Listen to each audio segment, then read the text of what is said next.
भाई audio video ठीक चल रहा है क्या? Yes sir. आप जितने भी स्टूडेंट है ना, एक बात तो थोड़ी सी क्लियर सुन लो। तो जब कुछ पूछा जाए ना, तो फटाफट आंसर दे दिया करो, है ना। पूरी क्लास में अगर देखें कुछ मोमेंट रुकते हैं तो काफी टाइम वेस्ट चला जाता है। तो हेडिंग आपने लिख लिया, resolution of two dimensional vector. Resolution करना मतलब किसी वेक्टर को उसके कंपोनेंट्स में डिवाइड करना होता है। डायग्राम से हम बात को समझेंगे। तो 2D वेक्टर का रिजोल्यूशन बड़ा ऑर्डिनरी है। उसके बाद नंबर आएगा 3D वेक्टर का रिजोल्यूशन। टॉपिक तो ऑर्डिनरी है, पर 3D वाला थोड़ा सा लेंथी टॉपिक हो जाता है। तो डायग्राम से बात को पहले समझते हैं, फिर आपको जब कहा जाए लिखना है, बनाना है, तब आप अपना काम करें। तो इन जनरल हॉरिजॉन्टल डायरेक्शन में हम लेते हैं एक्स एक्सिस, और वो भी अगर राइट साइड है positive x axis. Vertically upward लेते हैं हम पॉजिटिव वाई डायरेक्शन। तो ये एक 2D प्लेन हो गया। Yes guys, correct. Yes sir. 2D plane हो गया। ये मार्कर बोर्ड हमारा एक 2 डायमेंशनल प्लेन ही है। हॉरिजॉन्टली राइट साइड में positive X, vertically upward positive Y direction. ठीक है, हमने मान लिया ओरिजिन से एक वेक्टर स्टार्ट होता है और यहाँ पर एंड होता है। ठीक है, तो इसका टेल कहाँ पर है वेक्टर का? ओरिजिन पर। और हेड कहाँ पर है? इस पी पॉइंट पर है। तो ओपी एक वेक्टर है, let this is vector A. Vector A, OP vector क्या है? वेक्टर ए है। तो किसी वेक्टर की लेंथ ओपी किसको रिप्रेजेंट करेगी? इसके मैग्नीट्यूड को। दैट्स इट, ये हमें पता है। अगर हम इस पी पॉइंट से, इस हेड से एक्स एक्सिस पर नॉर्मल ड्रॉ करें, ठीक है, let this is point M, normal draw करें तो एम पर 90 डिग्री होगा। ठीक है, और सेम पी पॉइंट से वाई एक्सिस पर भी नॉर्मल ड्रॉ करें, कर दिया draw, let this is point N, तो एन पर 90 डिग्री मैंने दिखा दिया। ओपी वेक्टर जो है, OP vector late x axis से कुछ एंगल बना रहा है थीटा। ये थीटा कुछ भी हो सकता है, 30, 45, 60, है ना, और इन बिटवीन कुछ भी हो सकता है। तो पहले आप हेडिंग लिखकर राइट साइड में इतना काम कर लो और फटाफट कर दो।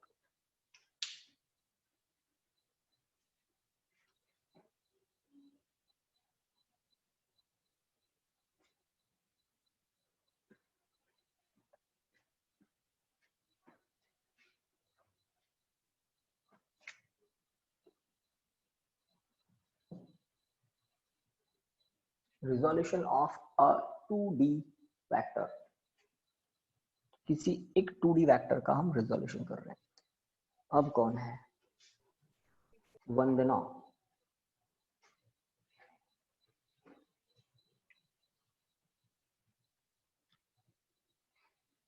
हेलो,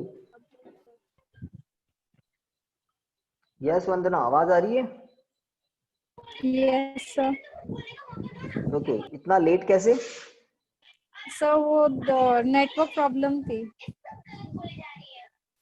तो सच्ची बोल रहे हैं आप? यस सर, वो इसलिए तो थोड़ा कनेक्ट होने में टाइम हो गया। अब दो और हैं पीछे, भी दो, इनसे भी पूछते हैं। हिम्मत एंड अमन कुमार।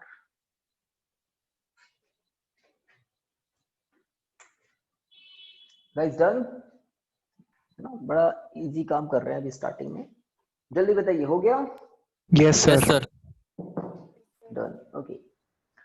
यस, ये हिम्मत एंड अमन कुमार, आवाज आ रही है आप लोगों को?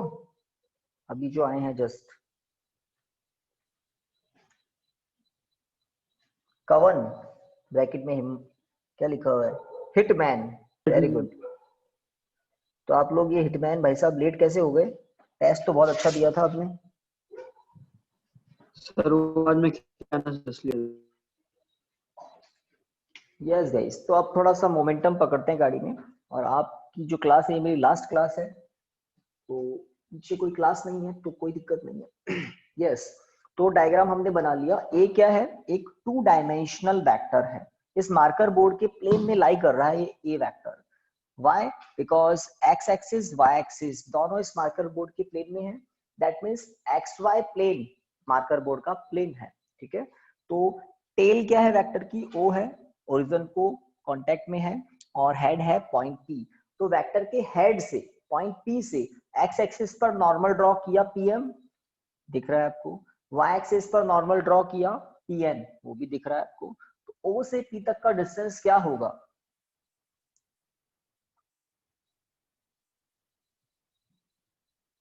यस गाइस, ओ से पी तक का डिस्टेंस क्या होगा? ए कॉस थीटा। अब ये कौन है? मनीषा। बड़ा खाना वाना फिनिश करके आराम से आ रहे हैं बच्चे। ओके तो O से M तक का डिस्टेंस मैंने लिखा A cos थीटा, और O से N तक का डिस्टेंस होगा A sin थीटा। हाउ, कैसे? तो एक राइट एंगल ट्राइंगल है OMP, OMP in triangle OMP लिखना नहीं है अभी नीचे कुछ, बस डायग्राम में जो किया है वही लिखना है।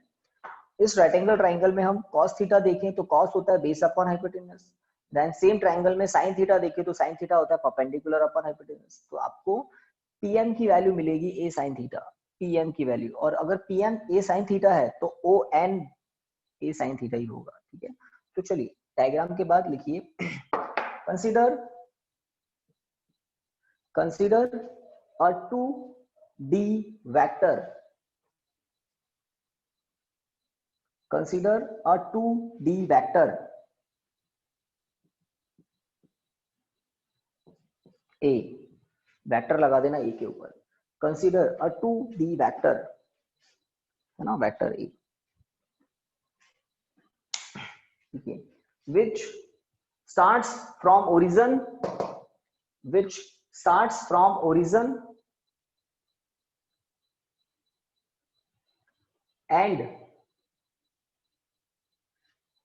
and at point P।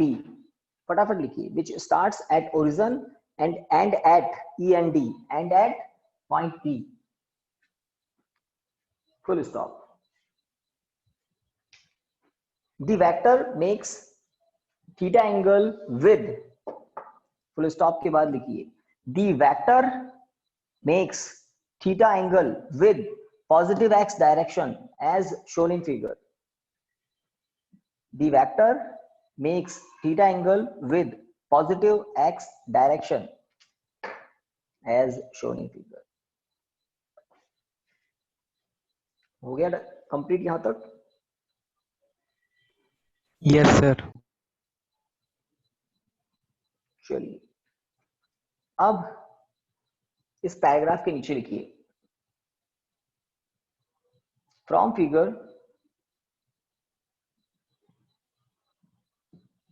in triangle OMP, from figure in triangle OMP cos theta equal to OM upon OP,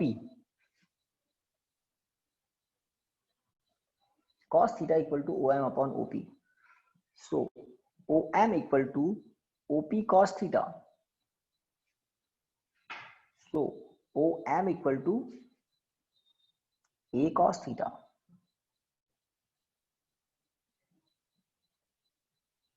एक और काम कर सकते हैं, ये OM जो है ना इसको हम लिखते हैं AX, इक्वेशन 1। तो OM को मैंने क्या लिखा? AX, A के नीचे सब स्क्रिप्ट में X, तो इस AX को हम कहते हैं X component of vector A, X direction में कंपोनेंट A का, इक्वेशन 1।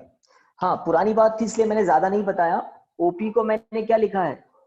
A, क्योंकि किसी भी वेक्टर की लेंथ उसी वेक्टर के मैग्नीट्यूड को रिप्रेजेंट करती है। Equation 1 done students? अभी भी कुछ बच्चे? Yes, Yes, sir. sir. Natasha, okay. Equation 1 के बाद ओके क्या बताया था? वर्टिकल कंपोनेंट के बारे में बात करते हैं। Now sine theta equal to, है ना, सेम ट्राइंगल, एक ही ट्राइंगल में पहले हमने cos थीटा देख लिया और इक्वेशन 1 मिल गया। Now sine theta equal to, same triangle में साइन थीटा क्या होगा? पीएम या एमपी कुछ बोल दें आप, अपॉन ओपी। तो MP upon OP perpendicular upon hypotenuse, तो sine theta equal to, sorry MP equal to, हाँ अगर कोई एमपी को ओएन से रिप्लेस करना चाहे तो कर सकता है, ON, upon OP. MP ON same है ना, because MP equal to ON, ये चेंज जरूर कर लें, एमपी के प्लेस पर ओएन। अब ओएन इक्वल टू क्या होगा, तो ओएन इक्वल टू होगा OP sine theta. ON equal to क्या होगा, तो ओएन इक्वल टू होगा ए साइन थीटा। एक एक चेंज कर रहे हैं, और ओएन को अब आप लिख सकते हैं y component, A Y equal to A sine theta. तो x कंपोनेंट y कंपोनेंट ये है। अब ये जो कंपोनेंट्स हैं इनके मैग्नीट्यूड है आपको जो दिख रहा है, x कंपोनेंट का मैग्नीट्यूड, y कंपोनेंट का मैग्नीट्यूड, और ये किस पर डिपेंड करते हैं, ये एंगल पर काफी डिपेंड करते हैं।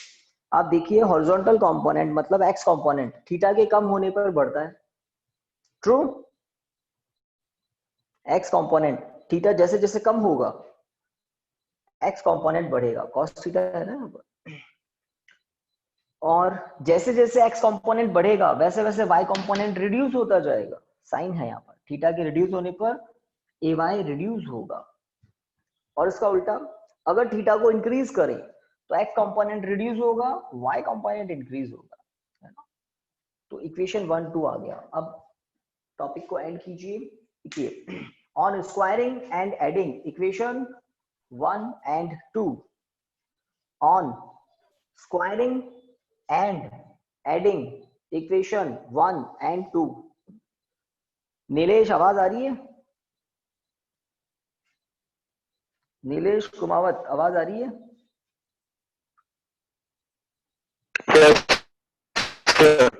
हाँ भाई साहब, कहाँ रह गए थे? घर पर। लेट कैसे हो गए? नीलेश कुमावत लेट कैसे हो गए?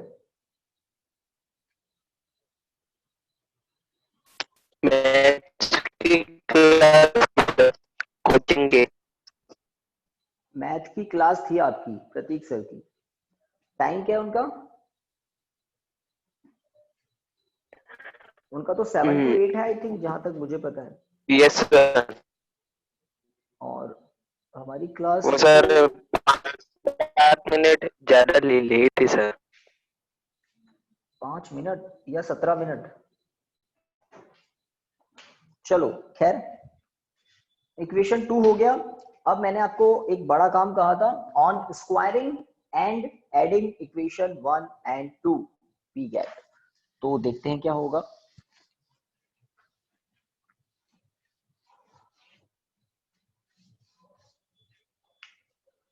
On squaring and adding equation 1 and 2, तो यहाँ पर LHS को LHS से स्क्वायर करके ऐड कर दें।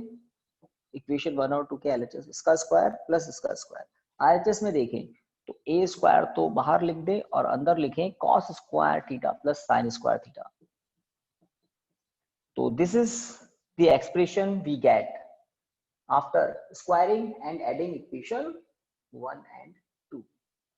Done guys?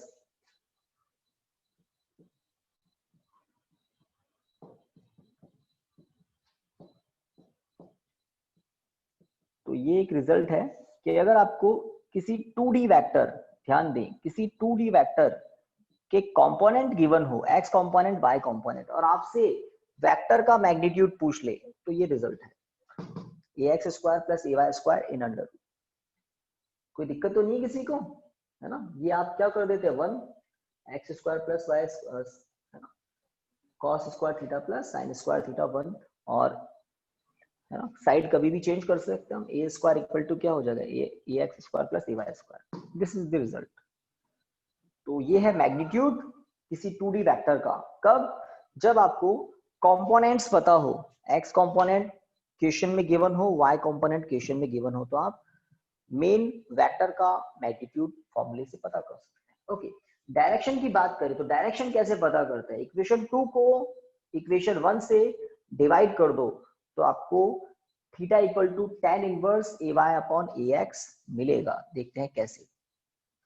ऑन डिवाइडिंग, इस रिजल्ट के बाद लिखिए now, on dividing equation 2 by equation 1, on dividing equation 2 by equation 1, 2 को 1 से डिवाइड कर दें तो ए वाई अपॉन ए एक्स, और यहां आएगा साइन अपॉन कॉस या कॉस अपॉन साइन, आवाज आ रही है स्टूडेंट्स? इक्वेशन 2 को इक्वेशन 1 से डिवाइड करें तो साइन अपॉन कॉस होता है tan, तो tan थीटा इक्वल टू मुझे लिखना पड़ेगा ay अपॉन ax, कोई इशू नहीं है। और लास्ट में theta equal to tan inverse ay upon ax, ay upon ax, done. तो इस रिजल्ट से आपको डायरेक्शन पता लग जाती है। कब? सेम, अगर आपको कंपोनेंट्स पता हो, दैट्स इट, ओनली कंपोनेंट्स पता हो, तो आप डायरेक्शन भी बता सकते हैं वेक्टर का और मैग्नीट्यूड भी बता सकते हैं वेक्टर का। तो कंपोनेंट्स अगर पता है तो आप दोनों बता सकते हैं, और अगर ये दोनों पता है मतलब ए पता हो और थीटा पता हो तो आप ax बता सकते हैं, ay बता सकते हैं, वाइस वर्सा। इन दोनों के पता होने पर हम ax ay बता सकते हैं, और ax ay के पता होने पर a बता सकते हैं, थीटा बता सकते हैं। तो यही इतना सा टॉपिक था 2D रिजोल्यूशन, 2D वेक्टर का रिजोल्यूशन। Guys done? जहां स्टार लगाए फॉर्मूलाज sir. यूजफुल हैं, 11th में यूज आएंगे, 12th में यूज आएंगे और कॉलेजेस में भी यूज आएंगे। ओके, नेक्स्ट हेडिंग लिखिए, resolution of 3D vector. Resolution of 3D vector.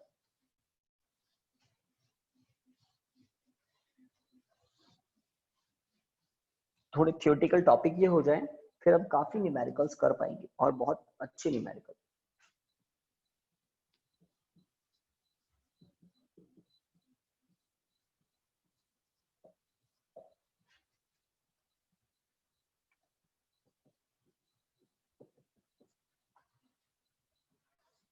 ठीक है, तो अब 3D वेक्टर के लिए डायग्राम पूरा 3D में होगा, है ना।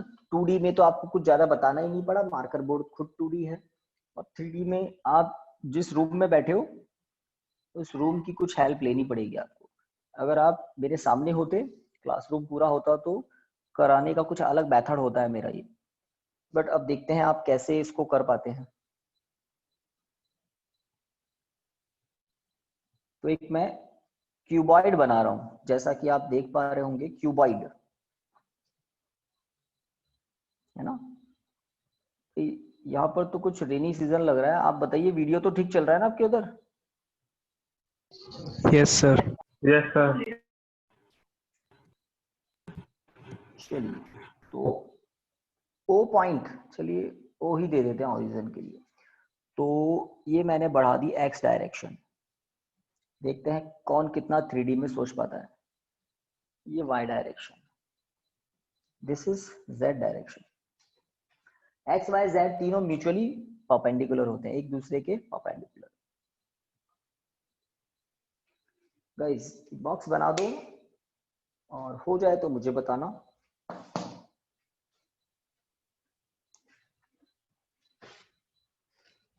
सर हो गया? ठीक है सर, रुको 1 मिनट तो बहुत ज्यादा हो जाता है। यस गाइस, हो जाए तो बता देना।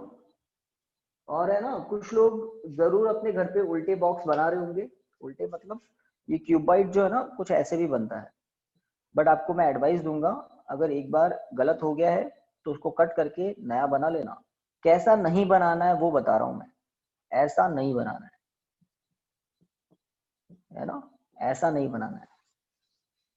इसमें आपका ओरिजिन इधर हो जाता हो है, गया। फिर नेगेटिव एक्स डायरेक्शन को आपको लेना पड़ता है, ये और ये। तो नेगेटिव एक्स डायरेक्शन के लिए होता है ये वाला बॉक्स, ध्यान दिया ना। 3D में दिख रहा है कुछ डिफरेंस?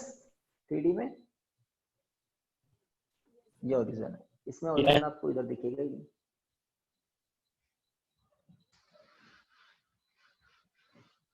तो बॉक्स सही बना लेना। तो बहुत अच्छा टॉपिक है। अभी जो प्रीवियस टॉपिक किया था वो तो बहुत ऑर्डिनरी था, क्योंकि उसमें आपको जैसा दिख रहा था वो वैसा ही था। यहाँ पर दिखेगा कुछ अलग और एक्चुअल में होगा कुछ अलग। तो टाइम कुछ ज्यादा लगा दिया भाई। Yes, Yes, sir. sir. हो गया। कर सकता हो हूँ गया आगे? सर। नहीं, आपकी परमिशन हो तो आगे कुछ कर सकते Yes, sir, हैं। करो। कुछ बच्चे कह रहे हैं के हो गया, ठीक है। अब सुनिए, मैं कुछ नेमिंग कर रहा हूं कॉर्नर्स की, है ना। कितने कॉर्नर्स हैं? ट्रू भाई, क्यूब हो क्यूबॉइड हो, कितने कॉर्नर्स होते हैं?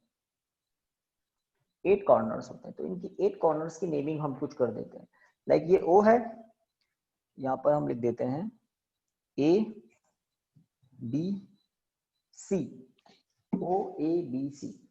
ओ के जस्ट ऊपर ओ डैश, ए के जस्ट ऊपर ए डैश, बी के जस्ट ऊपर बी डैश और सी के जस्ट ऊपर सी डैश। देखो 8 कॉर्नर्स की नेमिंग कर दी सभी ने। Yes sir. Yes, sir. Yes sir. ये सब कुछ हम जब कुछ बोलूंगा तो मैं नेम लेकर बोलूंगा, तो नेम आपको अब दिख जाएगा, ठीक है। अब O point B dash point, O से बी डैश तक हमारा एक 3D वेक्टर है। ओ से बी डैश तक हमारा एक 3D वेक्टर है, ए वेक्टर। ओ से बी डैश तक आई थिंक आपने बना दिया होगा। Yes sir. डन गाइस, ठीक है। ये वेक्टर है ना, ओ से बी डैश तक जो वेक्टर है, ये एक्स एक्सिस से अल्फा एंगल बना रहा है। ये वेक्टर वाई एक्सिस से बीटा एंगल बना रहा है और यही वेक्टर जेड एक्सिस से गामा एंगल बना रहा है, अल्फा बीटा गामा।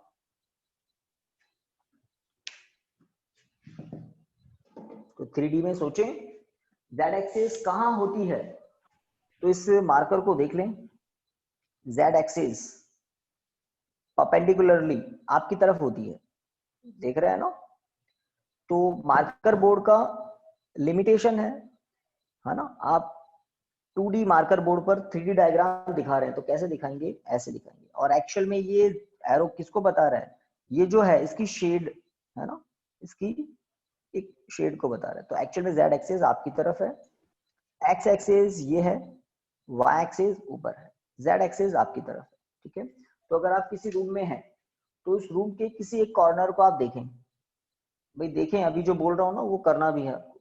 आप जिस भी रूम में बैठे हैं, किसी एक कॉर्नर को जो फ्लोर पर है, 4 कॉर्नर्स होते हैं ना, ओ ए बी सी, 4 कॉर्नर्स होते हैं, उसमें से एक कॉर्नर को आप देख लें, ओ है ना। अब जो एजेस होती है, एक एज को आप मान लें पॉजिटिव एक्स डायरेक्शन। तो जिस कॉर्नर को आप देख रहे हैं उससे 3 एजेस निकल रही है। एक पॉजिटिव एक्स डायरेक्शन आपने मान ली, और जिसको मान ली उसको याद रखना कि इसको माना था पॉजिटिव एक्स। फ्लोर पर ही एक और एज है, उसको आपको मानना पड़ेगा पॉजिटिव जेड डायरेक्शन।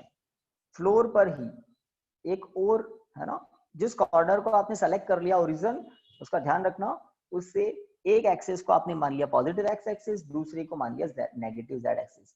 जो कॉर्नर्स, जो एजेस आपको दिख रही है, अब जिस कॉर्नर को आपने ओरिजिन माना है उसके बिल्कुल vertically upward positive Y direction. याद रखना इनको, है ना। तो आपने जिस कॉर्नर को सेलेक्ट किया है, उसको हमने ओरिजिन जो सेलेक्ट किया है वो आपने ध्यान दिया, ये कॉर्नर किस फेस में है उस फेस को देखिए आप, ओ डैश ए डैश ए। तो मैं नेमिंग कर देता हूं ओ डैश ए। हाँ भाई, अपने जिस रूम में आप बैठे हैं उस रूम में इस फेस को देख लो। अब आप ओ डैश ए। थोड़ा आपको इमेजिन करने के लिए कह रहा हूं, उसके बाद कुछ क्वेश्चन पूछेंगे। तो यहां पर ओ डैश ए एक फेस है, रेक्टेंगुलर फेस है, यस और नो? जल्दी, yes sir. Yes, sir. Rectangular आप बोलोगे तो मैं आगे बढ़ूंगा, है ना। रेक्टेंगुलर फेस है ये, और इस रेक्टेंगुलर फेस के एक कॉर्नर को हमने ओरिजिन माना है। इस रेक्टेंगुलर फेस के बिल्कुल सामने एक और फेस है, C dash B dash B. True और फॉल्स? ऊपर वाला जो रेक्टेंगुलर फेस है, इसके बिल्कुल सामने जो फेस है उसका नाम देखो मैंने क्या लिखा है, सही लिखा है क्या? C, C dash, B dash, B. Yes, sir. तो आप जिस भी रूम में आप बैठे हैं, आपको कहा था किसी है ना फ्लोर पर एक कोने को आप ओरिजिन मान लो, कॉर्नर को ओरिजिन मान लो, एक एज को पॉजिटिव एक्स एक्सिस दिमाग में फिट कर लो, दूसरी फ्लोर पर ही दूसरी एज को पॉजिटिव जेड एक्सिस इमेजिन कर लो, वर्टिकली अबाउ एक ही एज है वो से पास होने वाली, उसको वाई एक्सिस मान लिया आपने। जिस फेस को मैंने कहा ओ डैश, ए डैश, ए, उसके सामने वाला face C, C dash, B dash, B, इन फेसेस को भी आप अपने रूम में देख लें, और इस फेस पर बी डैश पॉइंट कहां पर है वो भी देख लें, है ना? सामने वाले फेस पर, मतलब C, C dash, B dash, B पर बी पॉइंट कहां है, सॉरी बी डैश पॉइंट कहां है ये भी देख लें। देख लिया आपने?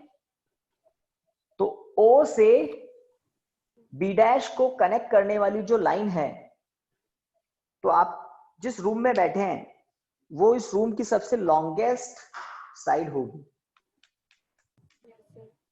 ओ से बी डैश तक, ओ कॉर्नर से बी डैश कॉर्नर तक। ओ फ्लोर का एक कॉर्नर है, बी डैश ऑपोजिट साइड में सीलिंग का एक कॉर्नर है। ओ है ना फ्लोर का एक कॉर्नर है, बी डैश ऑपोजिट साइड में सीलिंग का एक कॉर्नर है। ट्रू?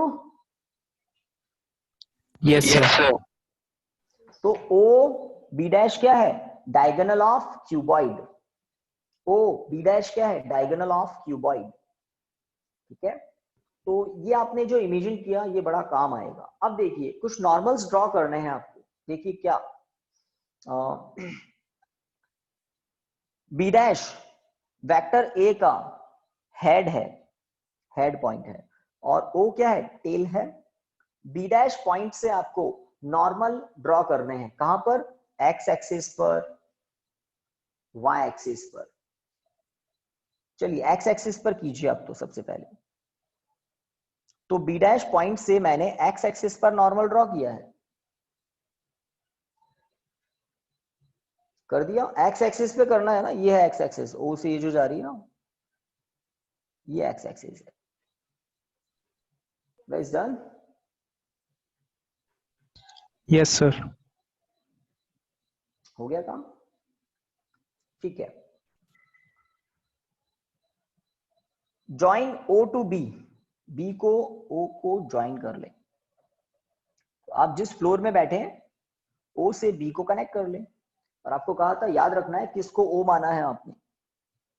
आपके रूम में आपको सब दिख रहे होने चाहिए कि बी डैश क्या है, sorry A dash, A B, B dash सब दिख रहे होने चाहिए। चलिए, तो यहां पर 90 डिग्री का सिंबल,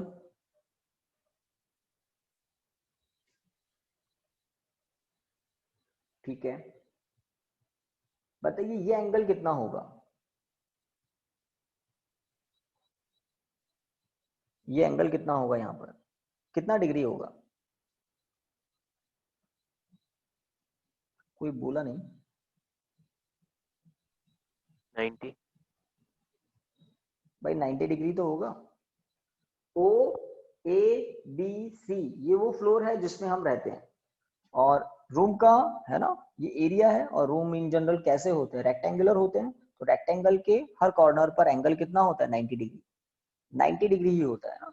अब कोई कहे कि सही है तो 90 डिग्री है ही नहीं, तो इस 2D मार्कर बोर्ड की लिमिटेशन है, नहीं दिखेगा बट एक्चुअल में है। 2D मार्कर बोर्ड पर कभी नहीं दिखेगा बट एक्चुअल में है। इसी तरह से ये मैं यहाँ 90 डिग्री शो किया है, ये गलत तो नहीं है? No, sir. तो ये भी 90 No, डिग्री sir. है। रीजन ओबी लाइन, ओबी लाइन कहां पर है? फ्लोर में है। ओ से बी तक क्या है? फ्लोर का डायगोनल है। अब फ्लोर का डायगोनल कहां होता है? फ्लोर में ही होता है। और जो बी बी डैश है वो परपेंडिकुलर है फ्लोर के। तो ओबी कहां है? फ्लोर में है, फ्लोर में है। और बी बी डैश क्या है? फ्लोर के परपेंडिकुलर है एज। ठीक है, तो ये 90 डिग्री होना ही है। तो दो जगह 90 डिग्री आपको बता दिया। ठीक है, ये जो नॉर्मल ड्रॉ किया था ना बी से, ये बाद में काम आएगा। चलिए अभी बना दिया तो कोई दिक्कत नहीं है। अब प्रोग्राम स्टार्ट कर सकते हैं आप। चलिए आपने नॉर्मल ड्रॉ किया ना, तो एक और काम करवाते हैं। बी डैश से वाई एक्सिस पर नॉर्मल, बी डैश से वाई एक्सिस पर नॉर्मल,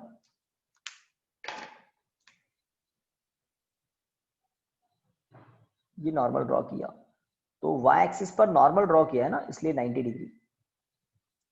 तो 90 डिग्री क्यों है, उसका रीजन वही है, बी डैश से वाई एक्सिस पर नॉर्मल ड्रॉ किया तो वो कहां मिल रहा है, ओ डैश पर मिल रहा है। तो ये जो आपको दिख रहा है ना बी डैश से ओ डैश तक, ये लाइन कहां पर है, तो हमारी जो रेक्टेंगुलर सीलिंग है रूम की, उसका डायगोनल है।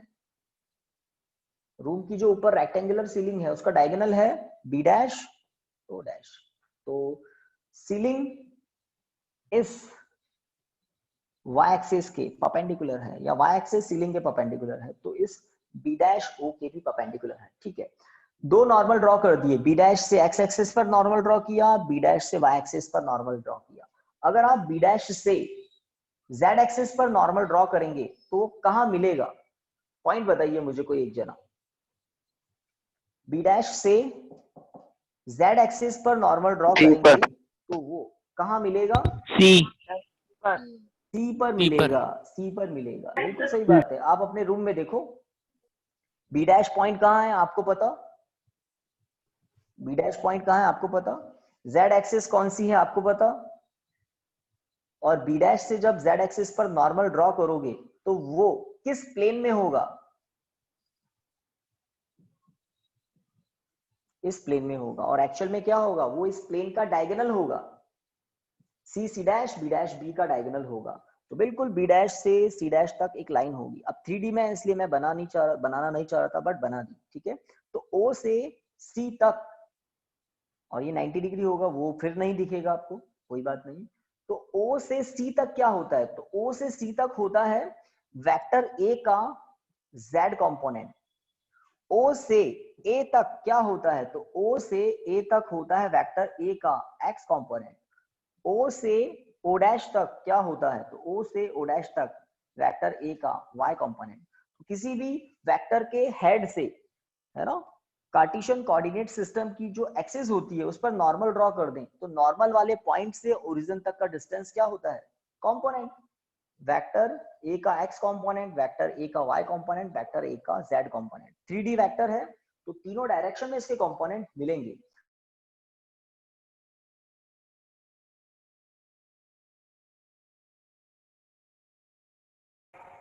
सर आप म्यूट हो गए।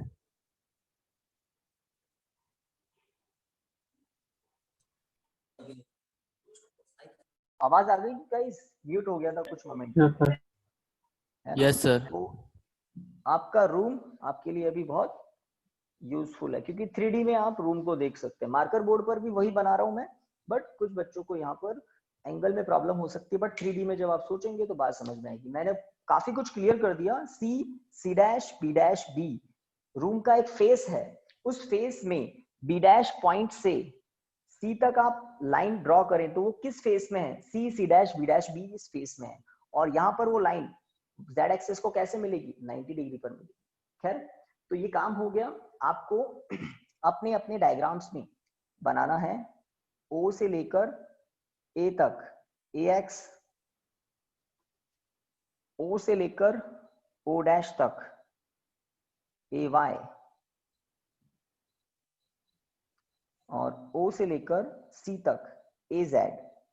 इस एंगल की जरूरत नहीं है, तो डायग्राम आप चाहें तो बाद में बड़ा भी बना सकते हैं। AZ, O से लेकर C तक AZ है।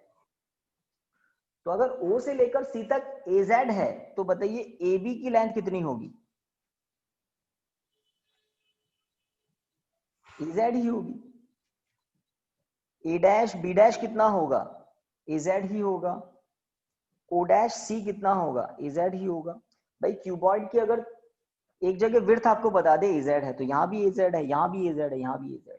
इसी तरह से अगर O से A तक AX है तो C से B तक, C डैश से B डैश तक, O डैश से A डैश तक सब क्या है, AX है।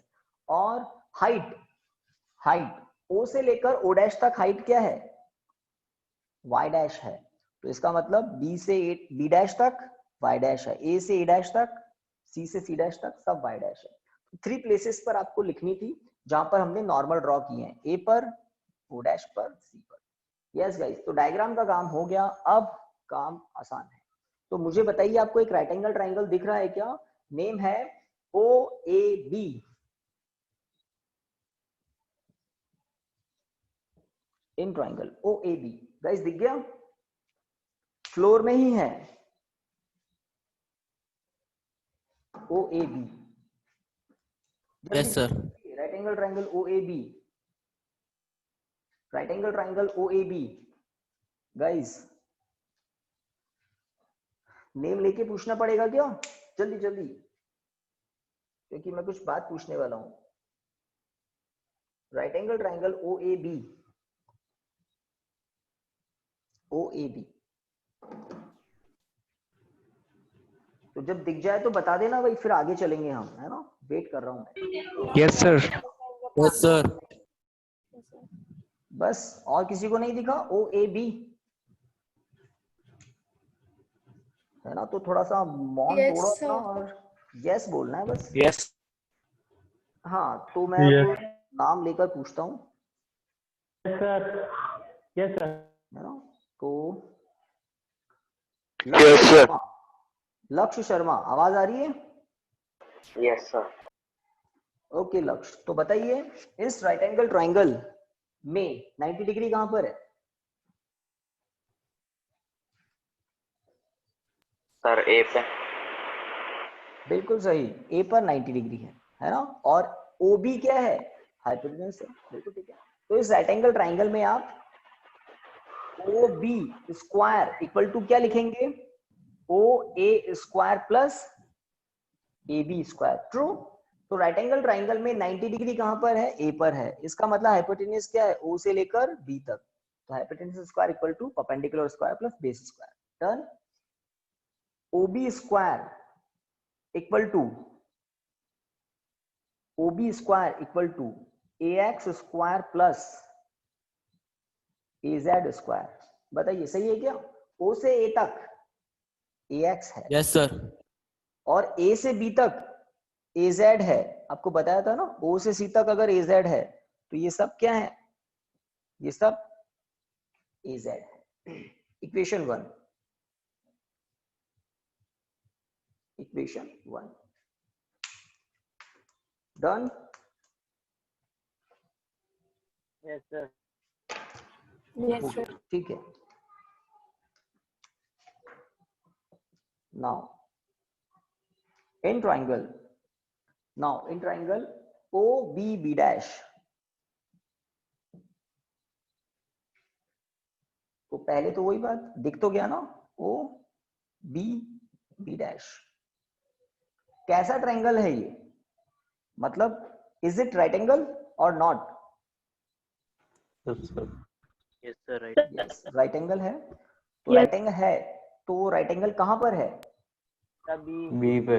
Sir, B. बी पर पे। राइट एंगल बी है ना? B B dash vertical edge है, वर्टिकल एज है, और ओ बी क्या है? फ्लोर में डायगोनल है। तो इस राइट एंगल ट्राइंगल का हाइपोटेन्यूज कौन है? Sir O B dash.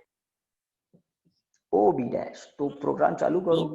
O B dash square equal to, O B dash square equal to O B square plus B B dash square. O B square के place पर आप ए square लिख सकते हैं। ये ए क्या है? वेक्टर ए का मैग्नीट्यूड होता है ये, है ना? ओ बी डैश, ओ से बी डैश तक है main vector, diagonal of cuboid. ठीक है। अब इक्वेशन 1 से देखो, ओ बी स्क्वायर क्या है? ए X square plus A Y square. Y नहीं है, जेड है। ए X square plus A Z square. किसके प्लेस पर? ओ बी स्क्वायर के प्लेस पर। बी बी डैश के प्लेस पर आप क्या लिख सकते हैं? ए वाई स्क्वायर। ए वाई स्क्वायर, क्योंकि हाइट सी से सी डैश तक, ओ से ओ डैश तक, बी से बी डैश तक, ए से ए डैश तक सब क्या है? ए वाई ही है। Okay, last A equal to क्या हो जाएगा? Under root of A X square plus A Y square plus A Z square. Guys true, भाई पॉजिटिव ही है ना, तो ऑर्डर चेंज कर सकते हैं, A X square plus A Y square plus A Z square, order तो कभी भी चेंज कर सकते हैं। तो ए का स्क्वायर है, अंडर रूट किया तो आपको ये रिजल्ट मिला। दैट मीन्स अगर आपको किसी 3 डायमेंशनल वेक्टर के कंपोनेंट बता दें respective X Y Z direction में, तो आप मेन वेक्टर का मैग्नीट्यूड बता सकते हैं इस रिजल्ट से। तो 2 बार पाइथागोरस थ्योरम यूज ली, ये आधा काम हुआ है ना, ये जो अल्फा बीटा गामा बता रहा था ना मैं, इनका यूज बाकी है। गाइस डन, टाइम देख लेते हैं, आई थिंक ज्यादा हो गया होगा। चलिए तो बताइए यहाँ तक हो गया? Yes sir. Yes sir. तो कौन से 2 राइट एंगल ट्रायंगल हमने यूज लिए? एक तो बिल्कुल फ्लोर में जो है O A B, where right angle at A, इससे हमें इक्वेशन 1 मिल गया, यूजफुल इक्वेशन। और उसके बाद एक ट्रायंगल लिया जो 3D में है ना, हमारे इस फ्लोर के परपेंडिकुलर है ये बिल्कुल, okay, O B B dash, इसमें राइट एंगल कहां पर है? बी पर है।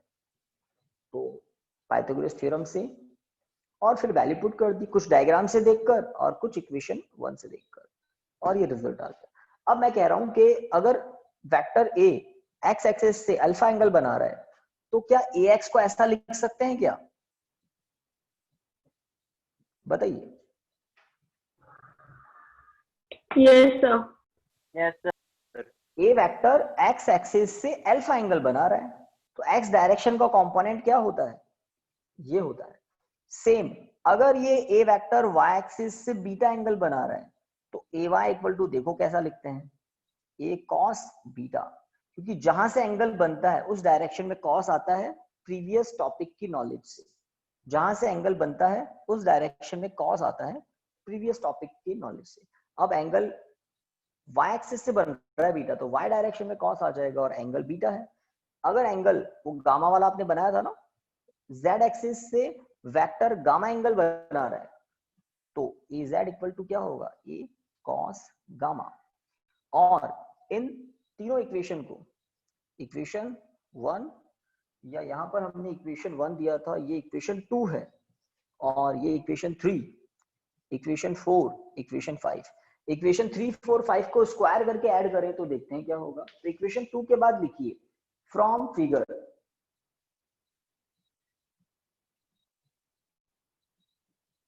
तो डायग्राम इसलिए इंपॉर्टेंट था। From figure A X equal to A Y equal to and A Z equal to, equation 5 था।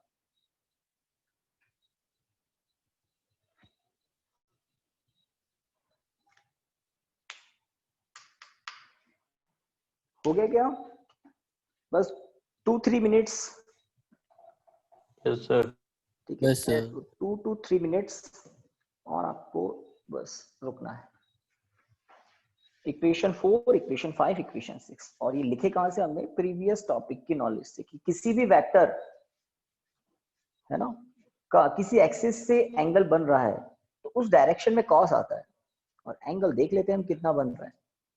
जैसे हमने प्रीवियस टॉपिक में देखा था 2D vector X axis Y axis, बस 2 ही एक्सिस थे, और ये एक वेक्टर था ए वेक्टर, और ये एक्स एक्सिस से इतना एंगल बना, तो एक्स डायरेक्शन का कंपोनेंट क्या आया था? एक कॉस थीटा। इस नॉलेज को हमने 3 टाइम यूज ले लिया यहाँ पर, अल्फा एंगल एक्स एक्सिस से, बीटा एंगल वाई एक्सिस से, गामा एंगल जेड एक्सिस से। तो कंपोनेंट आपके सामने है अगेन। चलिए लिखिए इक्वेशन 5 के बाद, on squaring and adding equation, on squaring and adding equations 3, 4 and 5, we get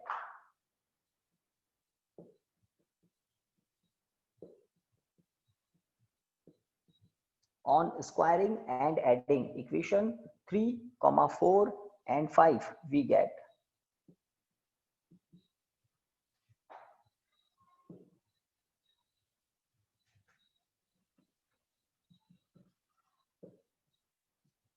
भाई पहले तो ये देखो, स्क्वायर करके ऐड सही किया ना 3, 4, 5 को, तो इक्वेशंस को स्क्वायर करके ऐड करना मतलब एलएचएस को एलएचएस से ऐड करना है, आरएचएस को आरएचएस से ऐड करना है। तो X square plus Y square plus Z square LHS में, आरएचएस में ए स्क्वायर कॉमन आ रहा है, ट्रू। इसका स्क्वायर करेंगे, इसका भी करेंगे, इसका भी करेंगे, तो ए स्क्वायर कॉमन आ रहा है, ऐड कर दिया। बताइए स्टूडेंट्स। Yes sir. मैं LHS में ए स्क्वायर लिखना चाहता हूं, तो मैं कुछ गलत तो नहीं चाह रहा हूं? थोड़ा No, sir. इक्वेशन नंबर 2 को देखो आप, इक्वेशन नंबर 2 को देखो। मैंने LHS में ए स्क्वायर लिख दिया, Yes, sir. कंप्लीट एक्सप्रेशन को जस्ट ए स्क्वायर ही लिख दिया मैंने। तो इक्वेशन 2 को देखो आप, इक्वेशन 2 में क्या लिखा है आपने? a equal to under root ax square plus ay square plus az square. AZ square. तो अंडर रूट हटाएंगे तो आपको पता है, तो इस पूरे के प्लेस पर, इस पूरे के प्लेस पर मैंने जस्ट क्या लिख दिया? ए स्क्वायर। कहां से? From equation 2। ए स्क्वायर से ए स्क्वायर कैंसिल, तो एक रिजल्ट आपके सामने है, cos square alpha plus cos square beta plus cos square gamma equal to 1। Prove करने के लिए पूछ लेते हैं, एनसीईआरटी वालों ने भी शायद अपनी टेक्स्ट बुक में किया है। तो cos alpha, cos gamma, cos beta को कुछ कहते हैं डायरेक्शन कोसाइंस। किसी 3 डायमेंशनल वेक्टर के ये डायरेक्शन कोसाइंस होते हैं, cos alpha, cos beta, cos gamma, किसी 3 डायमेंशनल वेक्टर के डायरेक्शन कोसाइंस होते हैं, डायरेक्शन कोसाइंस। और प्रूव करने के लिए आता है, prove that the square of sum of direction cosines of a 3 dimensional vector always be 1। Prove that the square of sum of square of direction cosines of a 3 dimensional vector always be 1। ठीक है, तो हमने 2 काम किए इस topic में। एक 3 dimensional vector का मैग्नीट्यूड पता किया, मैग्नीट्यूड पता किया in terms of its components. Second काम हमने क्या किया, इसके बाद हमने प्रूव कर दिया डायरेक्शन कोसाइंस का, है ना, स्क्वायर का सम क्या होता है? 1। डन गाइस, हो गया? Yes sir. Yes, sir. Yes, sir. आज की क्लास यहाँ तक आपको करनी थी, और मे बी मोस्ट ऑफ के नेटवर्क ठीक ही चला है, ठीक है ना। किसी को प्रॉब्लम हुई हो तो आप मुझसे रिकॉर्डिंग मांग सकते हैं व्हाट्सएप पे। Yes, sir. Recording Thank you, send कर students. देना. अब Thank you, वही sir. बात, अरे सुनो सुनो, आप अमिताभ बच्चन हो, शाहरुख खान हो, आमिर खान हो, कौन हो? मैंने कहा व्हाट्सएप पे आप मुझे, है ना, बता देना। मुझे कैसे पता लगेगा कि कौन मांग रहा है ना? मुझे आपके व्हाट्सएप, आपका नाम और व्हाट्सएप पे आपका नाम नहीं आता है, वो कांटेक्ट नंबर ही आता है, बट आप बता देना, है ना, ठीक है ना। और क्लास बता देना भाई, मेरे पास 12th के, आप 11 से ज्यादा स्टूडेंट है, उनसे ज्यादा ना कम्युनिकेशन होता है, तो बस आप जस्ट अपना नाम, क्लास और रिकॉर्डिंग बोल दें। Thank you students. Okay thank you. Okay.